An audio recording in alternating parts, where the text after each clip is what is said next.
मानवतेसाठी विशेष काम केल्यानंतर प्रत्येकाचं स्वप्न असतं की त्याला नोबेल पुरस्कार मिळावा आणि अमेरिकेचे राष्ट्राध्यक्ष डोनाल्ड ट्रम्प हे गेले कित्येक महिन्यापासनं आपल्याला नोबेल पुरस्कार मिळावा यासाठी कशा प्रकारे आग्रही होते हे आपण सर्वांनी पाहिलेलं आहे. पण मात्र आपण पाहिलं की डोनाल्ड ट्रम्प यांचा हिरमोड झाला आणि नुकतेच जे नोबेल पुरस्कार जाहीर करण्यात आले त्यामध्ये नोबेल शांतता पुरस्कारासाठी डोनाल्ड ट्रम्प यांचं नाव नव्हतं, त्यांना तो देण्यात आलेला नाही आहे. मात्र इतिहासात एकमेव अशी व्यक्ती आहे जिला नोबेल शांती पुरस्कार जाहीर झाला मात्र त्यांनी तो स्वीकारण्यास नकार दिला.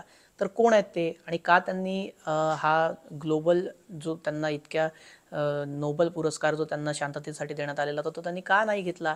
तर एकमेव इतिहासातले हे व्यक्ती आहेत व्हिएतनामी राजकारणी क्रांतिकारी ले ड्यूक थो यांनी नोबेल पुरस्कार स्वीकारलेला नव्हता. आणि ही गोष्ट आहे 1973 मधली. 1973 मध्ये त्यांना नोबेल शांतता पुरस्काराचे मानकरी म्हणून घोषित करण्यात आलं होतं.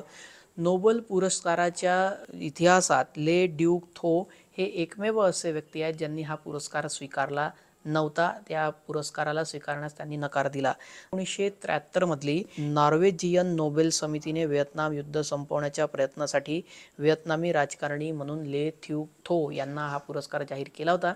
मात्र त्यांनी या संदर्भात एक टेलिग्राम पाठवलं होतं का ते हा पुरस्कार स्वीकारण्यास नकार देत आहेत आणि त्यांनी त्यामध्ये कारण दिलं होतं की अमेरिका आणि दक्षिण व्हिएतनाम यांच्यात सततचा संघर्ष आणि शत्रुत्व अजूनही कायम आहे, त्यामुळे शांततेसाठी पुरस्कार स्वीकारणं शक्य होणार नाही असं टेलिग्राम त्यांनी पाठवलं होतं आणि त्यांनी चक्क हा पुरस्कार स्वीकारण्यास नकार दिला होता.